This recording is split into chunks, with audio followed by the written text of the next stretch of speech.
പ്രിയ സഹോദരരെ, കർത്താവായ യേശുക്രിസ്തുവിൻ്റെ രണ്ടാം വരവെന്ന ചാനലിലേക്ക് നിങ്ങൾക്ക് എല്ലാവർക്കും സ്വാഗതം പറയുന്നു. അതിനായി കർത്താവായ ഈശോ എന്നെ ഒരു ദിവസം കൂടെ അനുവദിച്ചിനോർത്ത് യേശു രാജാവിന് നന്ദി സ്തുതി സമർപ്പിക്കുന്നു. ആമേൻ. പ്രിയപ്പെട്ടവരെ, നമ്മൾ നോഹയുടെ ദിവസങ്ങൾ പോലെ ആയിരിക്കും മനുഷ്യപുത്രൻ്റെ ദിവസങ്ങളിലും എന്ന വചനത്തെ ആസ്പദമാക്കി കുറേ ഏറെ കാര്യങ്ങൾ നമ്മൾ പഠിക്കുകയായിരുന്നു. ഇന്നലെ മഴയൊക്കെ ആണ്ട് ക്ലാസ് ഇടാൻ പറ്റിയിട്ടില്ല. ഇന്ന് ക്ലാസ് ഇടുകയാണ്. പ്രിയപ്പെട്ടവരെ, നമ്മൾ 14 പോയിൻറ്റുകൾ നമ്മൾ പഠിച്ചു. 14 വിഷയങ്ങളെക്കുറിച്ച് നമ്മൾ കുറച്ചെല്ലാം കേട്ടു. ഇന്ന് 15ാമത്തെ ഒരു ടോപ്പിക്കിലേക്ക് നമ്മൾ വരികയാണ്. അത് 15ാമത്തെ ടോപ്പിക്ക് എന്ന് പറയുന്നത് ഇപ്രകാരമാണ്: നോഹയുടെ ജനം എന്ന് ഒരു വചനം നമ്മൾ ചിന്തിക്കും. നോഹയുടെ ജനം, അതിനകത്ത് രണ്ടർത്ഥമുണ്ട്. അതിൻ്റെ ഈ കാലഘട്ടത്തിലെ കാര്യങ്ങൾ ചിന്തിച്ചുകൊണ്ട് പറയാം. അതിൻ്റെ അതേ വചനം ഈ കാലഘട്ടം, ഇത് നോഹയുടെ കാലഘട്ടം 1000 വർഷങ്ങൾക്ക്, അതായത് 5000 വർഷങ്ങൾക്ക് മുമ്പുള്ള നോഹയുടെ ജനം, 5000 വർഷങ്ങൾക്ക് ശേഷമുള്ള ഇന്നത്തെ നോഹയുടെ ജനം. നോഹയുടെ അതിൻ്റെ അർത്ഥം ഇതാണ്: ഇന്ന് സഭ വിട്ട് പേടകമാകേണ്ടി വരും. അപ്പോൾ നമ്മൾ എനിക്ക് സഭയെ ഉപേക്ഷിച്ച് പോകണോ? അങ്ങനെ ചിന്ത വരും. അതിൻ്റെ പറയുന്നത് നോഹയുടെ ജനം അന്നത്തെ സഭയായിരുന്നു. നോഹയുടെ ജനം എന്ന് പറയുന്നത് ഒരു കുടുംബമായിരുന്നു. ആ കുടുംബം ഒരു സഭയായിരുന്നു. അതായത് നമ്മുടെ ആദിമസഭ. അതിന് വേറൊരു ഭാഷയിൽ പറഞ്ഞാൽ ആദിമസഭ. ആദിമസഭ എന്ന് പറഞ്ഞാൽ അറിയാം, അപ്പസ്തോലന്മാർ സുവിശേഷം പറയാൻ വേണ്ടി വീട് വിടാൻ കയറി പോകുന്നു. അവർ കർത്താവിൻ്റെ അത്ഭുതങ്ങൾ അവർക്ക് പറഞ്ഞു കൊടുക്കുന്നു, രോഗികളെ സൗഖ്യമാക്കുന്നു, സുവിശേഷം പറയുന്നു. അതിന് തിരിച്ചു വന്നിട്ട് അവർ താമസിക്കുന്ന വീട്ടിൽ ഒരു അപ്പമുറിക്കൽ വെക്കുന്നു.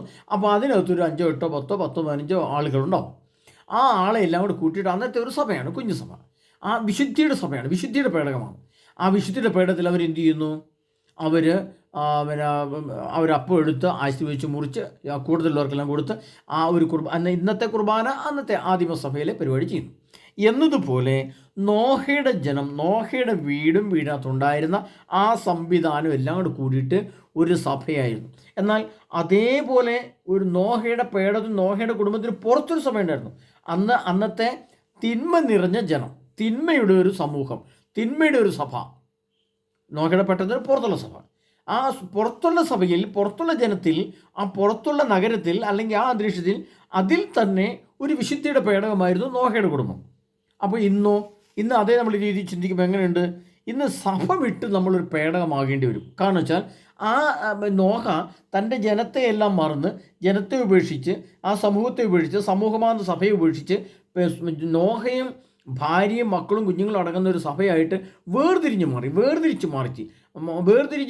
മാറപ്പെട്ടു.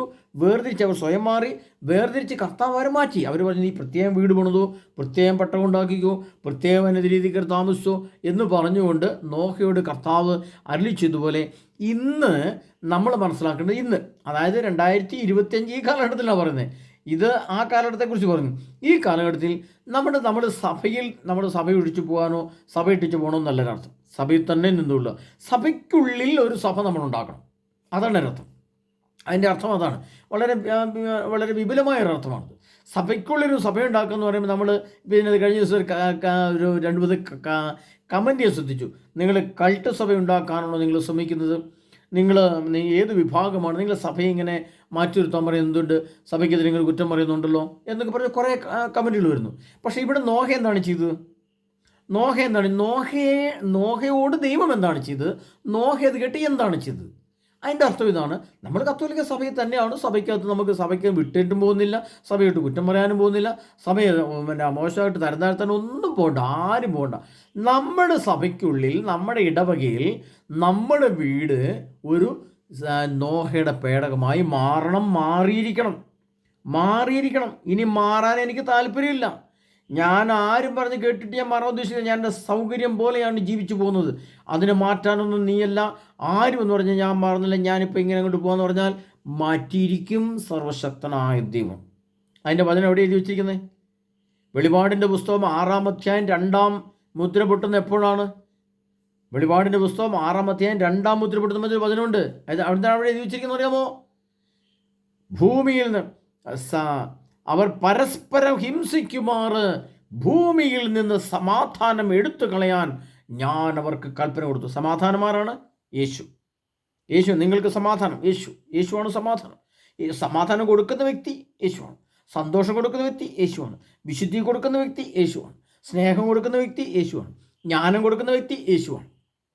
അപ്പോൾ യേശു ഇല്ലാതെ അങ്ങ് ആയിക്കഴിയുമ്പോൾ അവിടെ എന്താണ് സംഭവിക്കുക?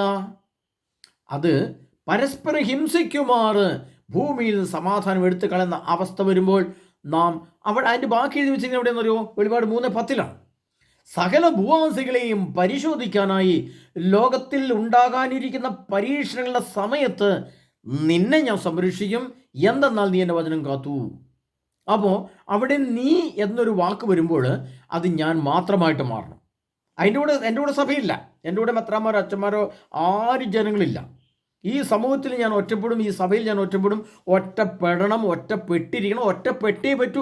ഇല്ലെങ്കിൽ നിന്നെ ഒറ്റപ്പെടുത്തും. ഇനി കർത്താവ് തന്നെ പറയണം നീ ഒറ്റപ്പെട്ടോളാൻ പറയണം. അതെവിടെയാണ് പറഞ്ഞിരിക്കുന്നത്? നോഹയോട് പറയണം നീ ഗോപരമേട കൊണ്ട് അതുണ്ടാക്കണം, അതിന് കീല് തേക്കണം, അതിന് തീരൻ്റെ ജോഡി അത് കയറ്റണം, അതിങ്ങനെ അടയ്ക്കണം ഇടിക്കണം എല്ലാം പറയുന്നില്ലേ? അത് നോഹയുടെ വ്യക്തിപരമായിട്ട് കർത്താവ് സംസാരിച്ചില്ലേ? എന്നതുപോലെ ഇപ്പോൾ എന്നോട് കർത്താവ് സംസാരിച്ചത് കൊണ്ടാണ് ഞാൻ നിങ്ങളോട് സംസാരിക്കുന്നത്. എന്നോട് വ്യക്തിപരമായിട്ട് കർത്താവായ യേശു ക്രിസ്തു സംസാരിച്ചത് കൊണ്ടാണ് ഞാൻ നിങ്ങൾ പറഞ്ഞ പ്രിയപ്പെട്ട എന്നോട് ഇങ്ങനെ പറഞ്ഞിട്ടുണ്ട്. അതുകൊണ്ട് നിങ്ങൾ ഇങ്ങനെ ഒരുങ്ങണം, നിങ്ങൾ രക്ഷപ്പെടണമെന്ന് പറഞ്ഞതിൻ്റെ കാരണം അതാണ്. കാരണം അതിൻ്റെ അർത്ഥം എന്നാ? നമ്മൾ സഭയെ വീക്ഷിക്കുന്നോ അല്ല നമ്മൾ ചീത്ത വിളിക്കുന്നോ തെറി പറഞ്ഞോ ഒന്നുമില്ല. സഭയ്ക്കുള്ളിൽ തന്നെ, ഇടവകയ്ക്കുള്ളിൽ തന്നെ നാം നമ്മുടേതായ ദൈവവചന വിശുദ്ധിയുടെ ജ്ഞാനത്തിൻ്റെ നീതിബോധത്തിൻ്റെ ഒരു പേടകം നമ്മൾ നിർമ്മിച്ചേ പറ്റൂ. ഇല്ലെങ്കിൽ നിർമ്മിപ്പിച്ചിരിക്കും. കാരണം അല്ലെങ്കിൽ എനിക്ക് യേശുവിനെ വേണ്ടാന്ന് പറഞ്ഞു. അങ്ങനെ കൂടെ ഉണ്ട്. ഞാനിപ്പോൾ നിർമ്മിക്കാൻ ഉദ്ദേശിക്കുന്നത് ഞാൻ അങ്ങനെയൊന്നും ഈ ദൈവം പറഞ്ഞ് കേട്ടുള്ളത് നോഹയുടെ പേടം പോലെ ഉണ്ടാക്കണം, എൻ്റെ വീടുണ്ടാക്കണം, എന്നെ കൊണ്ട് പറ്റില്ല. അതൊന്നും നടക്കുന്ന കാര്യം, എനിക്കതിനെപ്പറ്റി ചിന്തിക്കാനേ പറ്റില്ല. അങ്ങനെയാണോ? ആയിക്കോ. 100% യേശുവിനെ തള്ളിക്കളഞ്ഞിട്ട് പോകണേ പൊക്കോ, അത് പ്രശ്നമല്ല. അത് കത്താൻ പ്രശ്നമല്ല. രണ്ടിലൊന്ന് രണ്ട് വള്ളത്തിലും കാലി കൊട്ടരുത്. 2 വെള്ളം കൂടെ അകന്നു പോകും. പിന്നെ സംഭവിക്കുക എന്നാന്ന് ഞാൻ പറയേണ്ട ആവശ്യമില്ലല്ലോ. അത് ചിന്തിച്ചാൽ മതി. ഏതെങ്കിലും ഒരു വള്ളത്തെ ചവിട്ടിക്കോ. ഒന്നെങ്കിൽ വലതുവശത്തുള്ള നല്ല വള്ളത്തെ ചവിട്ടി അക്കരെ പിടിക്കാം, അല്ലെങ്കിൽ ഇടതുവശത്തുള്ള വള്ളത്തെ ചവിട്ടി നടുക്കടലിലേക്ക് പോകാം. അത് നമ്മൾ സ്വന്തം തീരുമാനിച്ചാൽ മതി. അപ്പോൾ കർത്താവ് പറയാണ് നോഹയുടെ ജനം, അന്നത്തെ സഭ, നോഹയുടെ സഭ എന്നതുപോലെ നീ നോഹയുടെ ദിനങ്ങൾ പോലെ ആയിരിക്കും മനുഷ്യപുത്ര ദിവസങ്ങളിൽ എന്ന് പറയുമ്പോൾ, മനുഷ്യപുത്രൻ വരാറായിരിക്കുന്ന ഈ കാലഘട്ടത്തിൽ മനുഷ്യപുത്രൻ വരുന്ന സമയത്ത് എന്തു സംഭവിക്കും? നിന്റെ വീടും നീയും ഒരു പെട്ടകം പോലെ ആണെങ്കിൽ നിനക്ക് രക്ഷയുണ്ട്. അഗ്നി അതിലേ പോകും, കൊടുങ്കാറ്റ് ഇതിലേ പോകും, ആണ് പോകുമ്പോൾ അതിലേ പോകും, അവിടെ കെട്ടിടങ്ങൾ വീഴും, അവിടെ ആ പ്രശ്നം ഉണ്ടാകും, അവിടുത്തെ കിണറ്റിൽ വെള്ളമില്ല, അവിടുത്തെ വീട്ടിൽ ഭക്ഷണമില്ല. ഇതൊന്നും നിന്നെ ബാധിക്കുകയില്ല. കാരണം എന്താണ് അർത്ഥം പറഞ്ഞേ? സകല ഉപവാസിനെയും പരിശോധിക്കാൻ ലോകത്തുണ്ടായിരുന്ന പരീക്ഷണ സമയത്ത് നിന്നെ ഞാൻ സംരക്ഷിക്കുന്നു. സംരക്ഷണം നമുക്ക് കിട്ടണമെങ്കിൽ നീ പെട്ടകമാകണമായേ പറ്റൂ. അതിന് നീ സഭ വിട്ടു പോകണമെങ്കിൽ സഭ വിട്ടു പോകണം. അതിന് നീ സമൂഹത്തിൽ ഒറ്റപ്പെടണം. നിന്റെ ശരീരം ഒരു പെട്ടകമായിട്ട് മാറണം. ഒരു നോഹയുടെ പെട്ടകമായി നിന്റെ ശരീരമായിട്ട് മാറണം. നിന്റെ കണ്ണൊരു പെട്ടകമായിട്ട് മാറണം. നിന്റെ കാതൊരു പെട്ടകമായിട്ട് മാറണം. നിന്റെ ഭാര്യ ഒരു പെട്ടകമായിട്ട് മാറണം. നിന്റെ മക്കളൊരു പെട്ടകമായിട്ട് മാറണം. നീ സമൂഹത്തിലെ പെട്ടകമായിട്ട് മാറണം. പ്രിയപ്പെട്ടവരെ, ക്രിസ്തുവിൻ്റെ പെട്ടകമായിട്ട് മാറാൻ നീ ഉദ്ദേശിക്കുന്നില്ല എങ്കിൽ നിനക്ക് നിന്റെ വഴിക്ക് പോകാം. നിനക്ക് നശിക്കാം, എന്തുമാവാം. അതിന് കർത്താവിന് പോലും പരാതിയില്ല കേട്ടോ പ്രിയപ്പെട്ടവരെ. അതുകൊണ്ടാണ് കർത്താവ് പറഞ്ഞത് ജീവനും മരണവും ഞാൻ നിന്റെ ഉപയോഗിച്ചാൽ നിനക്ക് ഇഷ്ടമുള്ള എടുക്കാം. ഹല്ലേലൂയ. അപ്പോൾ 15ാമത്തെ കാര്യം പറഞ്ഞതിൻ്റെ അർത്ഥം നിങ്ങൾക്ക് മനസ്സിലായി വിചാരിക്കാം. ഇനി അടുത്തായിട്ട് നമ്മൾ നോക്കുന്നത് 16ാമത്തെ വിഷയമാണ്. നോഹയുടെ പേടകം പോലെ. അപ്പോൾ ഇതോട് ചേർന്ന് വരുന്ന ഭാഗമാണ് കുറച്ചുകൂടെ കയറിയ നിങ്ങൾ പറഞ്ഞിട്ടുണ്ട്. എൻ്റെ വീട് ഒരു പേടകമായി മാറണം. അത് ഞാൻ പറഞ്ഞു കഴിഞ്ഞു.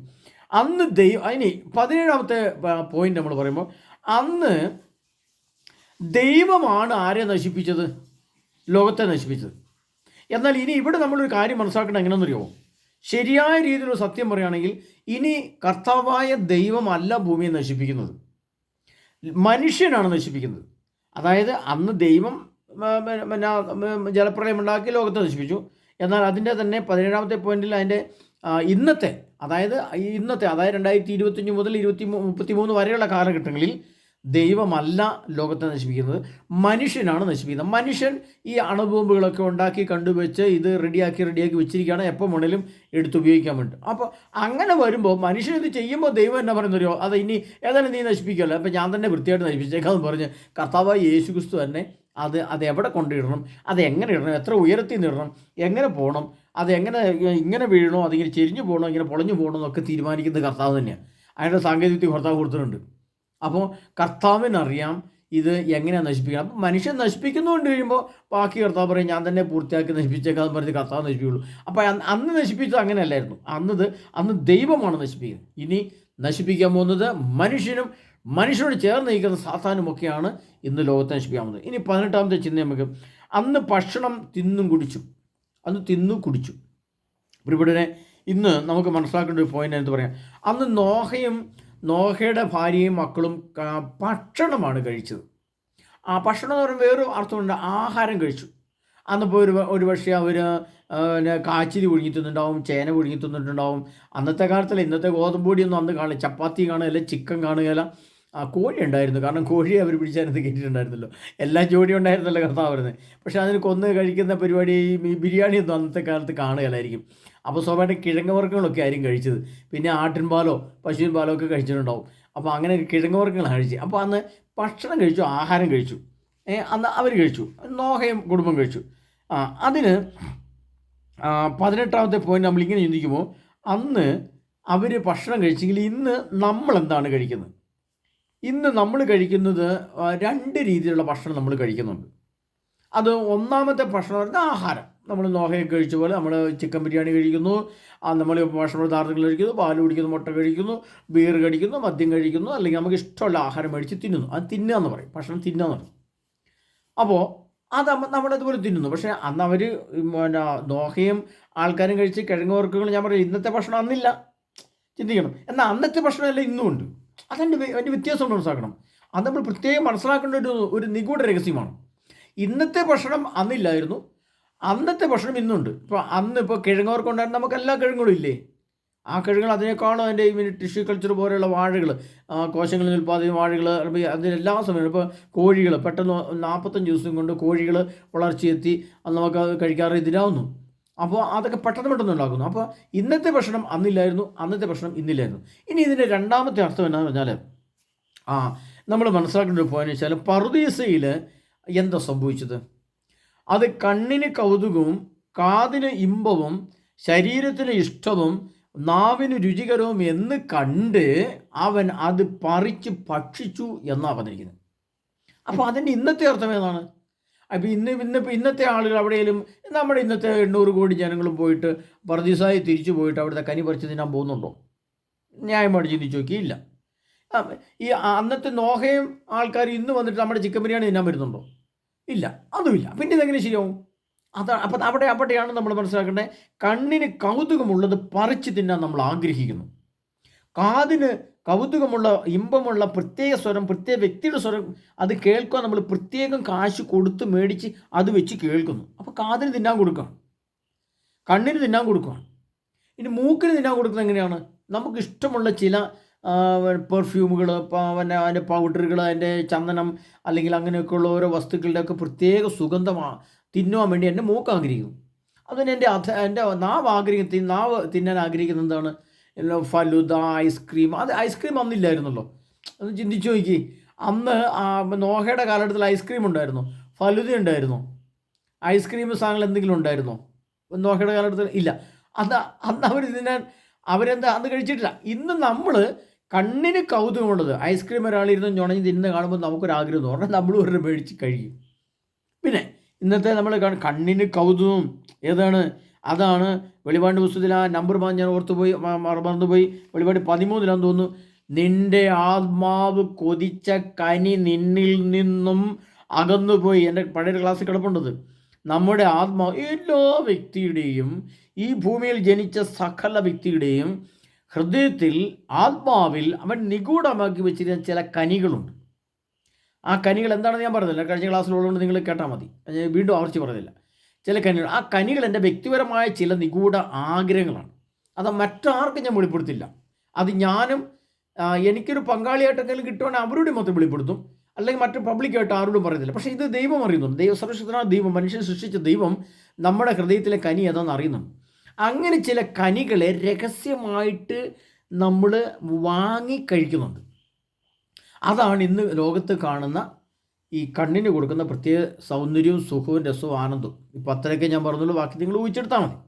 അപ്പോൾ കർത്താവ് പറയുകയാണ്, അന്നത്തെ നോഹയുടെ ദിനങ്ങൾ പോലെ ആയിരിക്കും മനുഷ്യപുത്രൻ്റെ നാളുകളിലെന്ന് കർത്താവായി യേശു ക്രിസ്തു പറയുമ്പോൾ നോഹയും മക്കളും ഭാര്യയും കുഞ്ഞുങ്ങളും എന്താണ് കണ്ടത്, എന്താണ് കാതുകൊണ്ട് കേട്ടത്, അതേപോലെ ആയിരിക്കണം മനുഷ്യപുത്രൻ്റെ നാളുകളിൽ നീയും നിന്റെ ഭാര്യയും മക്കളുമെന്ന് കർത്താവായ ദൈവം ഉത്ബോധിപ്പിക്കുമ്പോൾ നാം അതിന് വിരുദ്ധമായി എന്താണ് കാണുന്നത്, എന്താണ് കേൾക്കുന്നതെന്ന് ഓർത്തു വെച്ചോ മക്കളെ. Hallelujah, praise the Lord. നിങ്ങൾ ഓർത്തു വെച്ചോ. ഇനി നമ്മളെ എന്താണെന്നൊന്നും ഞാൻ പ്രത്യേകിച്ച് ഡീറ്റെയിൽ പറയുന്നില്ല, അത് നിങ്ങളങ്ങ് ഊഹിച്ചാൽ മതി എന്തൊക്കെയാണ്. എന്താണ് നോഹയും പെട്ടതും നോഹയും കുടുംബവും കണ്ടുകൊണ്ടിരുന്ന് നമുക്കും കാണാം. അന്ന് അവർ കണ്ടത് എന്തൊക്കെയായിരിക്കും? സ്വാഭാവികമായിട്ട് ഏറ്റവും മുകളിലത്തെ നിലയിൽ അവർ താമസിക്കുന്നത്. താഴത്തെ രണ്ടാമത്തെ നിലയിലോട്ട് ഇറങ്ങിക്കഴിഞ്ഞാൽ അവിടെ പിന്നെ ആട്, ഒട്ടകം, കഴുത, പിന്നെ കരടി, കുറുക്കൻ സാധനം എല്ലാം ഓരോ മുറി കിടപ്പുണ്ട്. അവർക്ക് തീറ്റ കൊടുക്കണ്ടേ? അവർ രണ്ടാമത്തെ നിലയിൽ ഇറങ്ങി അതിനെല്ലാം തീറ്റ കൊടുത്തു, അതിൻ്റെ ആഹാരമെല്ലാം കൊടുത്തു. ഏറ്റവും താഴത്തെ മുകളിൽ നിന്നാണ് മൂന്നാമത്തെ നില താഴോട്ട്, അല്ല താഴെ നിന്നാണ് ഒന്നാമത്തെ നില. അവിടെ ഇറങ്ങിയിട്ട് അവർ നമ്മുടെ ആന, കടുവ, സിംഹം, പുലി, വലിയ മൃഗങ്ങളും പിന്നെ പക്ഷികൾ, പിന്നെ മറ്റേ വലിയ തിമിംഗലങ്ങളൊക്കെ ഉണ്ട്. വെള്ളമൊക്കെ ഒഴിച്ച് അതിനകത്തെല്ലാം കർത്താവ് കേട്ടിട്ടുണ്ട്. ആണ് പെണ്ണുമായിട്ടെല്ലാം ശരിക്കണമെന്നല്ലേ പറഞ്ഞത്? അതല്ലേ കണ്ടുള്ളൂ. അതവരുടെ ജീവിത സന്ധാരണത്തിന് വേണ്ടിയിട്ട്, അല്ലെങ്കിൽ ദൈവം പറഞ്ഞ അനുസരിച്ച് ചെയ്തതല്ലേ ഉള്ളൂ. മൃഗങ്ങളെല്ലാം കണ്ടുള്ളൂ. അതിന് പ്രത്യേകിച്ച് കനിയായിട്ട് കാണേണ്ട കാര്യമൊന്നുമില്ലല്ലോ. അപ്പോൾ അവർ കനിയൊന്നും കണ്ടിട്ടില്ല, പ്രകൃതിയെ കണ്ടത്. ദൈവം സൃഷ്ടിച്ച ഒരു ആനയെ കണ്ടപ്പം ദൈവത്തിന് മഹത്വം പറഞ്ഞു. വലിയൊരു പുലിയെ കണ്ടപ്പം ദൈവമേ ഇത് ദൈവം സൃഷ്ടിച്ചതാണല്ലോ, അവരുടെ മഹത്വം പറഞ്ഞു. വലിയ ചീങ്കണ്ണി ഉണ്ടായിരുന്നു, വലിയ ചീങ്കണ്ണി കണ്ടപ്പോൾ അതിൻ്റെ അടുത്ത് തീറ്റ കൊടുത്തു കഴിഞ്ഞപ്പം അതേ കണ്ടേച്ച് നോഹ പറഞ്ഞു, ദൈവമേ അങ്ങേക്ക് ആരാധന, അങ്ങ് സൃഷ്ടിച്ച ചീങ്കണ്ണി, അങ്ങ് സൃഷ്ടിച്ച വലിയ ആന, ഈ സിംഹം, അങ്ങ് സൃഷ്ടിച്ച ഒരു മണ്ണിര അല്ലെ ചിതല്, അതൊക്കെ ദൈവമേ അങ്ങയുടെ മഹത്വമാണ്. ഇതെല്ലാം പ്രകൃതിയെ കണ്ടപ്പോൾ, പ്രകൃതിയിലെ വസ്തുക്കളെ കണ്ടപ്പോൾ, ജീവിതത്തെ കണ്ടപ്പോൾ, ജീവനെ കണ്ടപ്പോൾ, ജീവികളെ കണ്ടപ്പോൾ, മൃഗങ്ങളെ കണ്ടപ്പോൾ, അത് സ്വന്തം ഭാര്യയെ കണ്ടപ്പോൾ, മക്കളെ കണ്ടപ്പോൾ, ആ നോഹയുടെ ഹൃദയത്തിൽ, നോഹയുടെ ആത്മാവിൽ, നോഹയുടെ ചിന്തകളിൽ, അവൻ്റെ മനസ്സിൽ, ഭാവനകളിൽ സർവശക്തനായ ഒരു ദൈവം സൃഷ്ടിച്ച വസ്തുക്കളാണിതെന്ന് കണ്ടെത്തിക്കൊണ്ട് സ്വന്തം ഭാര്യയുടെ മക്കളെ മുഖത്ത് നോക്കി ദൈവത്തിൻ്റെ മഹത്വമാണ് നിൽക്കുന്നതെന്ന് തിരിച്ചറിഞ്ഞ നോഹയായിരുന്നു. അതായിരുന്നു ദൈവത്തിൻ്റെ മുമ്പിൽ ഈ നോഹ കൊടുത്ത നീതിയുടെ മഹത്വം. ഹല്ലേലൂയ. എന്നാൽ ഇന്ന് നോക്കണം നമ്മൾ, ഇതൊക്കെ ഈ ലോകത്ത് നമുക്ക് കാണാൻ പറ്റാത്ത, കേൾക്കാൻ പറ്റാത്ത ടെലിവിഷനുകൾ, ഇൻ്റർനെറ്റ്, മൊബൈൽ ഫോണുകൾ, പത്രമാസികൾ, വാഹനങ്ങൾ, വിമാനങ്ങൾ, തീവണ്ടികൾ, കപ്പലുകൾ, റോക്കറ്റുകൾ, യന്ത്രസാധനങ്ങൾ എല്ലാം കണ്ടിട്ടും നമുക്കെൻ്റെ ദൈവമായ കർത്താവേ ഇതൊക്കെ സൃഷ്ടിക്കാൻ അങ്ങ് തന്ന ബുദ്ധിയും ജ്ഞാനത്തെ ഓർത്ത് ഞാനങ്ങ് സ്തുതിക്കുന്നു, ആരാധിക്കുന്നു. എനിക്ക് വിദേശത്തൊരു ജോലി തന്നു, എനിക്ക് 2 നില വാർക്ക് വീട് വെക്കാൻ സാധിച്ചു, ഒരു കാറ് മേടിക്കാൻ സാധിച്ചു. അതെല്ലാം എൻ്റെ കർത്താവായ ദൈവം എനിക്ക് അനുവദിച്ചതാണ്. എൻ്റെ കണ്ണിനും കാതിനും കേൾവിയും ബുദ്ധിയും ശക്തിയും വിദ്യാഭ്യാസവും ബോധവും ഉണ്ടായിരുന്നുകൊണ്ടും 8 ലക്ഷം 10 ലക്ഷം കൊടുത്ത് അമേരിക്ക എത്താൻ പറ്റിയതുകൊണ്ടുമാണ് എൻ്റെ ദൈവമായ കർത്താവെ എന്നോർത്ത് ആ ആവശ്യമില്ലാത്ത കനികളെ മാറ്റി നിർത്തിക്കൊണ്ട് കർത്താവിനെ സ്തുതിക്കാനും ആരാധിക്കാനും ആർക്ക് കഴിയുന്നുണ്ട്? ആരാണ്, ഏത് വ്യക്തിയാണ് ഈ വിദേശത്തുള്ള, അല്ലെങ്കിൽ അമേരിക്കയിൽ, കാനഡയിൽ, യൂറോപ്പിൽ എവിടെയെങ്കിലുമൊക്കെ ഉള്ള ഏത് വ്യക്തിയാണ്, ഏത് സ്ത്രീയാണ്, പുരുഷനാണ് സന്ധ്യാസമയത്ത് അവരുടെ ഡ്യൂട്ടി കഴിഞ്ഞ് വീട്ടിൽ വന്നിട്ട് കർത്താവിൻ്റെ കരങ്ങളിൽ യേശുവിൻ്റെ ഒരു ഫോട്ടോ വെച്ച്, അല്ലെങ്കിൽ വചനം ബൈബിൾ തുറന്നു വെച്ച് കാര്യങ്ങൾ ഉയർത്തി, യേശുവേ ഞാൻ അങ്ങേക്ക് നന്ദി പറയുന്നു, എൻ്റെ സ്വർഗീയ അപ്പാ ഞാൻ അങ്ങേക്ക് നന്ദി പറയുന്നപ്പാ, എനിക്ക് ഈ നന്മ തന്ന അപ്പാ ഞാൻ ആരാധിക്കുന്നു, എൻ്റെ യേശു ക്രിസ്തുവേ ഞാൻ നന്ദി പറയുന്നു. ആരെങ്കിലും പറയുന്നുണ്ടോ? കനി കാണാൻ സമയമുണ്ട്, കനി തിന്നാൻ സമയമുണ്ട്, കനി കേൾക്കാൻ സമയമുണ്ട്. യേശുവിന് മഹത്വം പറയാൻ നോ ടൈം. ഹല്ലേലൂയ. അപ്പോൾ കർത്താവ് പറയാണ്, നോഹയുടെ ദിനങ്ങൾ പോലെ ആയിരിക്കും മനുഷ്യപുത്രൻ്റെ നാളുകളിൽ. നോഹ കണ്ടത് നീയും കണ്ടു, നോഹ കാണാത്തത് നീ കണ്ടാൽ കത്തിക്കും ദൈവം. അതുകൊണ്ടാണ് സഫായുടെ പുസ്തകത്തിൽ വചനമുണ്ട്, സകല ഭൂവാസികളെയും ഭൂമിയിൽ നിന്ന് നിർമ്മാർജ്ജനം ചെയ്യും, ഉന്മൂലനം ചെയ്യുമെന്നാണ് വചനം വധിക്കുന്നത്. ഞാൻ മുമ്പ് തന്നിട്ടുള്ള ക്ലാസ്സാണ്. ഹല്ലേലൂയ. അപ്പോൾ ശ്രദ്ധിക്കണം. നമ്മൾ നോക്കിയിട്ട് ഇതൊന്നും നമുക്ക് നമ്മുടെ ചട്ടക്കൂടുണ്ടല്ലോ, നമ്മുടെ ചട്ടക്കൂട്, ഏതാ ചട്ടക്കൂട് ഞാൻ പറഞ്ഞ ആവശ്യമില്ല. ഞാൻ എപ്പോഴും ചിലർക്കൊക്കെ വലിയ അരോചമുണ്ട്, ഞാൻ എപ്പോഴും സഭയെ കുറ്റം പറഞ്ഞിട്ട് പറഞ്ഞപ്പോൾ ഞാൻ ഈ ചട്ടക്കൂടെന്നേ പറയുള്ളൂ, ഇനി സഭയെന്നേ പറയുള്ളൂ. നമ്മുടെ ചട്ടക്കൂടിൽ ആരും ഇത് പഠിപ്പിച്ച് തന്നിട്ട് ഇങ്ങനെയൊക്കെ പഠിപ്പിച്ച് തന്നിട്ട് മക്കളെ നിങ്ങൾ ഒരിക്കലൊന്നും ആരും പറയുന്നു വിചാരിച്ചേക്കില്ല കേട്ടോ, അത് ചിന്തിച്ചേക്കല്ലേ. ഓക്കെ, അല്ലല്ല. അപ്പോൾ നീ കണ്ടുകൊണ്ടിരിക്കുന്ന നീ പറുദീസയിൽ സർവശക്തനായ ദൈവത്തിൻ്റെ മുഖത്ത് നോക്കുവാൻ നിനക്ക് തന്ന ഇണയും തുണയുമായ ഭാര്യയുടെ മുഖത്തുനിന്ന് കണ്ണുപറിച്ച് നീ ഭർത്താവിൻ്റെ മുഖത്ത് നോക്കാതെ മറ്റേതിലും കനിയിലേക്ക് നോക്കിയെങ്കിൽ നീ ഭർത്താവാകുന്ന, നീ നിൻ്റെ ഭാര്യയാകുന്ന സർവശക്തനായ ദൈവത്തിൻ്റെ മഹത്വത്തിൽ നിന്ന് കണ്ണുപറിച്ച് നീ വേറുള്ള എന്തെങ്കിലേക്കും കണ്ണുവെച്ച് നട്ട് അത് ആഹാരം കനി പോലെ ഭക്ഷിക്കുകയോ കഴിക്കുകയോ ചെയ്തെങ്കിൽ അതിൻ്റെ പിന്തുടർച്ചയായിട്ട് ഇന്ന് ലോകത്ത് നടക്കുന്ന സകലവിധ തിന്മകൾക്കും സർവശക്തനായ ദൈവം പറയാണ്, നോഹയുടെ ദിനങ്ങൾ പോലെ ആയിരിക്കും മനുഷ്യപുത്രൻ്റെ ദിവസങ്ങളിൽ നിന്ന് ഭർത്താവ് പറയുമ്പോൾ ആ മനുഷ്യപുത്രൻ്റെ ദിനങ്ങൾ വന്നു നിൽക്കുന്ന കാലഘട്ടത്തിൽ ഇതാ പ്രിയപ്പെട്ട സഹോദരങ്ങളെ ഓർത്തോ, കർത്താവ് നമ്മളെ പരിശോധിക്കാൻ വരുന്നൊരു ദിവസമുണ്ട്. അതിങ്ങെത്തി. അതുകൊണ്ടാണ് ഇത് കാര്യങ്ങളെ പറ്റി പറഞ്ഞത്. ഇനി അടുത്ത കർത്താവ് നമ്മൾ അടുത്ത കാര്യങ്ങളെ പറ്റി നമ്മൾ ചിന്തിക്കാം. 19 കർത്താവ് അന്ന് 40 ദിവസം ദൈവം വെളിപ്പെടുത്തി. 19 പോയിന്റ് നമ്മൾ പഠിക്കേണ്ടതെന്നൊരു, അന്ന് ദൈവം വെളിപ്പെടുത്തി 40. ഈ മോശയോട് കർത്താവ് പറയുകയാണ്, 40 ദിവസങ്ങൾ കഴിയുമ്പോൾ ഞാൻ ഭൂമിയിൽ മുഴുവൻ മഴ പെയ്ക്കും, അത് 150 ദിവസം നീണ്ടു നിൽക്കും. അതിനു മുമ്പ് നീ ഗോപേർ മരത്തിൻ്റെ തടി കൊണ്ട് നീ പിന്നെ പെട്ടകമുണ്ടാക്കണം. ഇതെല്ലാം 40 ദിവസം കഴിയുമ്പം 40 ദിവസം തുടർച്ചയായിട്ട് ജലപ്രളയം ഉണ്ടാകും. ഭൂമിയുടെ അഗാധങ്ങളിൽ നിന്ന് ഉറവുകൾ ഒഴുകും. പർവ്വതങ്ങൾ വെള്ളത്തിനടിയിലാകും. ഭൂമിയിലെ സമസ്ത വസ്തുക്കളെ തുടച്ചു നീക്കാൻ പോകുന്നു. ഞാൻ എല്ലാത്തിനെയും കൊല്ലാൻ പോകുന്നു. ഞാൻ ഈ ദുഷ്ടജനങ്ങളുടെ ദുഷ്ടത കണ്ട് മടുത്തു. നീ മാത്രമേ നീതിമാനായിട്ടേ കണ്ടുള്ളൂ.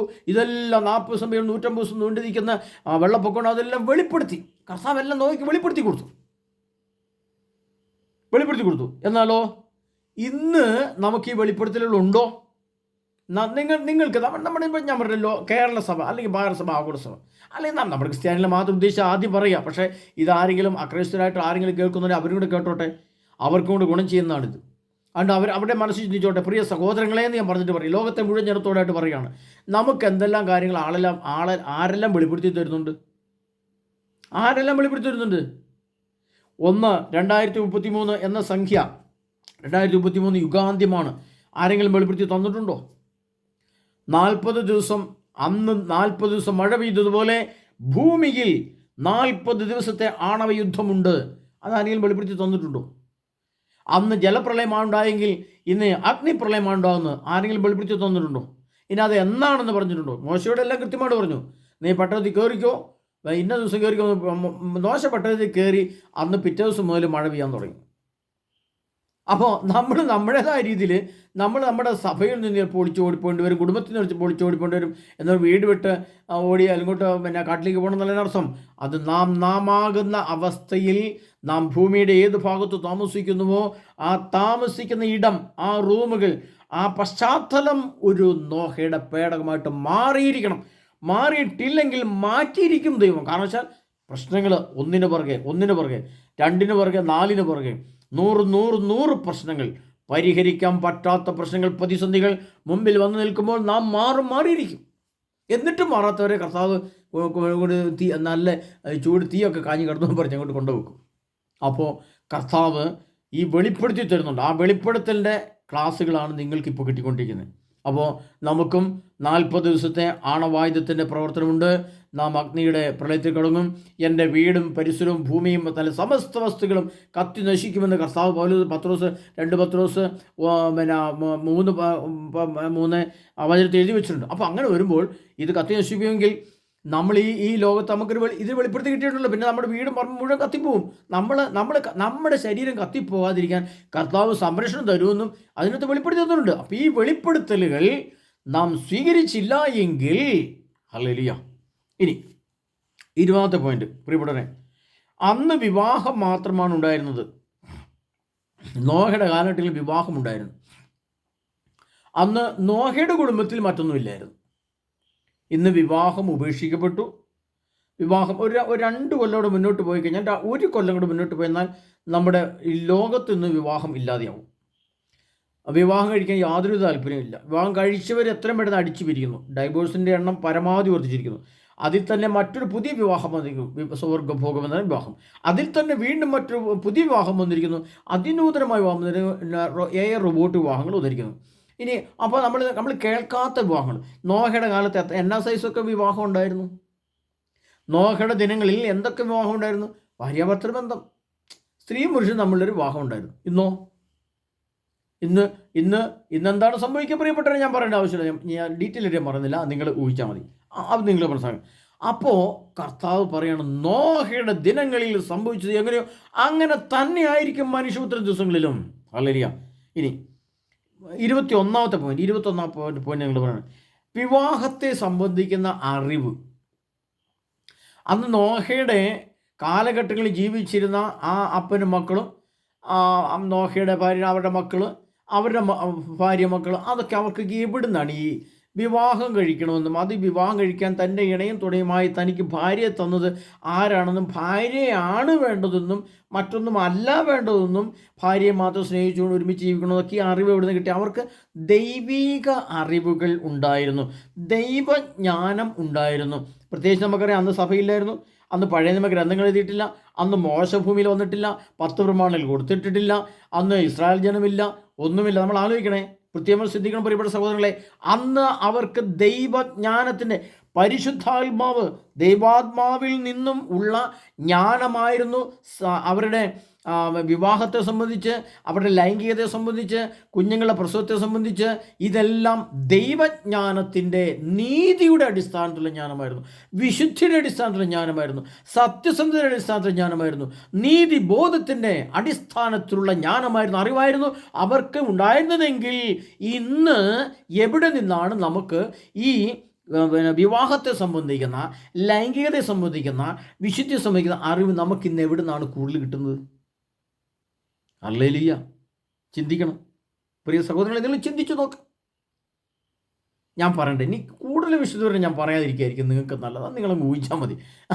ഇന്നിപ്പോൾ എവിടെ നിന്നാണ് നമുക്ക് നമ്മളെ പലരും ഇങ്ങനെ ഫോണിൽ വിളിച്ചിട്ട് ഇന്നിങ്ങനെ വിഷയമുണ്ട് ബ്രദറെ, ഈ പ്രശ്നം ഇതിങ്ങനെ വളരെ രൂക്ഷമായിട്ട് പോവുകയാണ്, ഞങ്ങളിപ്പോൾ അടിച്ച് പിരിഞ്ഞു, ഞങ്ങളിപ്പോൾ ഇങ്ങനെയുള്ള ഡൈവേഴ്സ് കൊടുക്കാൻ വേണ്ടി ഇരിക്കുന്നു, അങ്ങനെ ഇത്ര വർഷമായി പിരിഞ്ഞെന്ന് പറഞ്ഞപ്പോഴത്തേക്ക് ഞാൻ ചോദിച്ചു, ഇങ്ങനെയൊക്കെ ആണോ അവിടെ ഉള്ളത്? അതെ, ഇങ്ങനെയൊക്കെ ഉള്ളത്, ഇങ്ങനെയൊക്കെ ഉണ്ടോ? ഇങ്ങനെയൊക്കെ ഉണ്ട്. അങ്ങനെയൊക്കെ ആണോ? ഇങ്ങനെയൊക്കെയാണ്. അപ്പോൾ പിന്നെ അതിൻ്റെ കാരണം കൊണ്ടാണ് സഹോദരി ഇതെന്ന് പറഞ്ഞു. അപ്പോൾ അങ്ങനെ പറഞ്ഞു വെച്ചിട്ടുണ്ട്. അപ്പോൾ അവർക്ക് മനസ്സിലായി എവിടെയാണ് പ്രശ്നമുള്ളതെന്ന്. അപ്പോൾ ഏത് ദൈവജ്ഞാനത്തിൽ നിന്ന് ഭാര്യയെ ഉപേക്ഷിക്കണമെന്നോ, ഭർത്താവിനെ ഉപേക്ഷിക്കണമെന്നോ, ഡൈവേഴ്സിന് കൊടുക്കണമെന്നോ, സ്വർഗ്ഗഭവത്തെ അംഗീകരിക്കണമെന്നോ, ലിവിങ് ടുത്തർ വേണമെന്നോ, കമ്പ്യൂട്ടറിനെ വിവാഹം കഴിക്കണമെന്നോ, എയർ റോബോട്ടിനെ വിവാഹം കഴിക്കണമെന്നോ ഒക്കെയുള്ള അറിവ് അവർക്കുണ്ടായിരുന്നോ? അല്ലെങ്കിൽ ഈ അറിവ് എവിടെ നിന്ന് കിട്ടി? അങ്ങനെ നോഹയുടെ കാലഘട്ടം ഉണ്ടായിരുന്നോ? ഇല്ലല്ലോ. പിന്നെ ഈ അറിവ് ഇപ്പോൾ നമുക്ക് എവിടെ നിന്ന് കിട്ടി? അത് നിങ്ങൾ ഊഹിച്ചാൽ ഞാൻ പറഞ്ഞല്ലോ. അപ്പോൾ പ്രിയ സഹോദരങ്ങളെ, 21 പോയിന്റുകൾ ഈ വിഷയത്തെ സംബന്ധിച്ച് ദൈവത്തിൻ്റെ പരിശുദ്ധാത്മാവിൻ്റെ മുമ്പിലിരുന്ന് ദിവസങ്ങൾ പ്രാർത്ഥിച്ചൊരുങ്ങി ഓരോ വചനവും ഓരോ പോയിന്റുകളും കർത്താവ് എഴുതി വെക്കാൻ എഴുതി വെച്ച പോയിന്റുകളാണ് നിങ്ങൾ കേട്ടത്. അതെല്ലാം നിങ്ങളുടെ ആത്മാവിനെ, മനസ്സിനെ, ശരീരത്തെ രൂപാന്തരപ്പെടുത്തി നോഹയുടെ ദിനങ്ങൾ പോലെ ഒരു ദിനങ്ങൾ ഇനി വരുന്നുണ്ട്. നോഹയുടെ ദിവസങ്ങൾ എന്നാ പറഞ്ഞേ, മാസങ്ങൾ എന്നല്ല പറഞ്ഞേ, വർഷങ്ങൾ എന്നല്ല പറഞ്ഞേ, യുഗമെന്നല്ല പറഞ്ഞേ, നൂറ്റാണ്ടുകൾ എന്നല്ല പറഞ്ഞേക്കുന്നത്, ദിവസങ്ങൾ. നോഹയുടെ ദിവസങ്ങൾ പോലെ, നോഹയുടെ ദിനങ്ങൾ പോലെ ആയിരിക്കും എന്നാ പറഞ്ഞത്. ഇനി ഇതിനടുത്ത ഒരു പോയിന്റ് വരുന്നുണ്ട്, ലോത്തിൻ്റെ നാളിൽ സംഭവിച്ചത് എങ്ങനെയോ അങ്ങനെ തന്നെയായിരിക്കും മനുഷ്യപുത്രൻ്റെ ദിവസങ്ങളിലും. അത് ഞാൻ അടുത്ത ദിവസത്തെ ക്ലാസ്സിൽ പറയാം. ക്ലാസ് ഒരുപാട് നീണ്ടു പോകുന്ന അർത്ഥമില്ല. പ്രിയപ്പെട്ട സഹോദരങ്ങളെ, നിങ്ങൾ മനസ്സിലാക്കി ഈ പോയിന്റുകൾ നിങ്ങൾ കേട്ടിട്ടുണ്ടെങ്കിൽ എൻ്റെ മനസ്സ്, ആത്മാവ്, എൻ്റെ ശരീരം, എൻ്റെ ഭാര്യ, എൻ്റെ മക്കൾ, എൻ്റെ വീട്, എൻ്റെ പറമ്പ് പരിസരം, എൻ്റെ ഓഫീസ് ഒക്കെ ഒരു നോഹയുടെ പെട്ടകം പോലെയാണോ ഉള്ളത് എന്നൊന്ന് പരിശോധിക്കുക. അതിൻ്റെ ചെറിയൊരു വചനരൂപം ഞാൻ പറഞ്ഞുതരാം.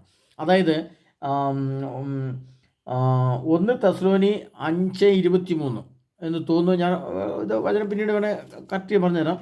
അതിനകത്ത് വചനം ഇങ്ങനെ പതിരിക്കുന്നത് ഇങ്ങനെയാണ്: നമ്മുടെ കർത്താവായ യേശു ക്രിസ്തുവിൻ്റെ പ്രത്യാഗമനത്തിൽ അവൻ്റെ മുമ്പിൽ പ്രത്യക്ഷപ്പെടാൻ വേണ്ട കരുത്ത് ലഭിക്കുന്നതിനു വേണ്ടി നിങ്ങളുടെ ആത്മാവും ജീവനും ശരീരവും അവികളവും പൂർണ്ണവുമായിരിക്കാൻ ഇടവരട്ടെ. ഹല്ലേലൂയ. Praise the lord. പ്രിയ സഹോദരരെ, അതാണ് ഇപ്പോൾ നമ്മുടെ പെട്ടകമായാൽ, ഞാൻ എൻ്റെ ശരീരവും മനസ്സും ആത്മപെട്ടകമായെന്നാൽ ഞാൻ പൂർണ്ണ രൂപത്തിൽ യേശുവിൻ്റെ വിശുദ്ധിയുടെ കൂടെ മനസ്സ്, ശരീരം, ആത്മാവ് ഒരു പെട്ടകമായിട്ട്, നോഹയുടെ പെട്ടകമായിട്ട് മാറി. അല്ലേ? പിന്നെ പേടിക്കാനുണ്ടോ? നമ്മൾ ഓൾറെഡി എവിടെ നിൽക്കുന്നത്? പെട്ടകത്തിലേക്കുന്നത്. വന്നോട്ടെ, ഈശോ വന്നോട്ടെ. എനിക്കെന്ത് പ്രശ്നം? ഒന്നും പേടിക്കാനില്ല. മരണമാണോ? മരിച്ചോട്ടെ, എന്താ പ്രശ്നം ഇരിക്കുന്നത്? മരിച്ചാലും ഞാൻ അങ്ങോട്ടല്ലേ പോകുന്നത്? യേശു എന്നെ നിത്യവിൻ്റെ അപ്പൻ്റെ അടുത്തേക്ക് ഞാൻ പോകും. എനിക്കെന്ത് പേടിക്കാൻ? ഇനി കർത്താവ് സംരക്ഷിക്കാൻ വന്നിട്ടുണ്ടോ? സംരക്ഷിക്കും. പിന്നെ എന്താ പേടിക്കാനുള്ള? ഒന്നും പേടിക്കാനില്ല. പിന്നെ ഞാൻ എവിടെയാണ് താമസിക്കുന്നത്? ഈ ലോകത്തിൻ്റെ ഏത് ഭാഗത്ത് താമസിക്കുക? അത് പ്രശ്നമില്ല. നീ എവിടെയാണ് നിന്നെ സംരക്ഷിക്കുക? കർത്താവ് വന്നിട്ടുണ്ട്. ഒറ്റ കണ്ടീഷനേ ഉള്ളൂ. Only one condition. എന്താണത്? നോഹയുടെ ദിനങ്ങളിൽ സംഭവിച്ചെങ്ങനെയോ നോഹയുടെ പേടകം പോലെ ഒരു പെട്ടകം ഉണ്ടാക്കി നീ അതിനകത്താണോ അല്ലയോ? വേറൊരു ചോദ്യമില്ല. പ്രിയ സഹോദരങ്ങളെ, കർത്താവായ യേശു ക്രിസ്തു നമ്മെ ഓരോരുത്തരെയും സമൃദ്ധമായി അനുഗ്രഹിക്കുമാറാകട്ടെ. സർവശക്തനായ യേശു ക്രിസ്തു തിരുരക്തം എന്നെ സകല പാപത്തിൽ നിന്നും, അശുദ്ധിയിൽ നിന്നും, മ്ലേച്ഛതയിൽ നിന്നും, കഷ്ടങ്ങളിൽ നിന്നും, ദുഃഖങ്ങളിൽ നിന്നും, ദുരിതങ്ങളിൽ നിന്നും, ആകുലതകളിൽ നിന്നും, വേദനകളിൽ നിന്നും, ക്രൂരതയിൽ നിന്നും, വഞ്ചനയിൽ നിന്നും, ചതിയിൽ നിന്നും, വിദ്വേഷത്തിൽ നിന്നും, പകയിൽ നിന്നും സർവശക്തനായ യേശു ക്രിസ്തു തിരുരക്തം എന്നെ വിമോചനത്തിലേക്ക് നയിക്കുമാറാകട്ടെ. കർത്താവ് യേശു ക്രിസ്തു തിരുവചനം നമ്മെ ശക്തിപ്പെടുത്തുമാറാകട്ടെ. കർത്താവ് യേശു ക്രിസ്തു പരിശുദ്ധാത്മാവ് എൻ്റെ മേൽ വന്ന് വസിക്കുമ്പോൾ ഞാനൊരു അഗ്നിഗോളമായിട്ട് മാറട്ടെ. എൻ്റെ പരിശുദ്ധാത്മാവ് എൻ്റെ കർത്താവിൻ്റെ വചനം പറയാൻ തീക്ഷ്ണതയും ജ്വലനമുള്ളവനാക്കി മാറ്റട്ടെ. എൻ്റെ കർത്താവായ യേശു ക്രിസ്തുവിൻ്റെ ശക്തി എന്നിൽ നിറയട്ടെ. ഞാൻ എന്ന വ്യക്തി, ഞാൻ എന്ന കുടുംബം മറ്റുള്ളവർക്ക് വേണ്ടി സുവിശേഷം പറയുന്ന, സനാതന സുവിശേഷം കൊടുക്കുന്ന, വിശുദ്ധി കൊടുക്കുന്ന, ജ്ഞാനത്തെ പകർന്നു കൊടുക്കുന്ന ഒരു വ്യക്തിത്വത്തിന് ഉടമയായി മാറട്ടെ. അതിനായി നമ്മെ ഓരോരുത്തരും സമൃദ്ധമായി അനുഗ്രഹിക്കുമാറാകട്ടെ. ആമേൻ.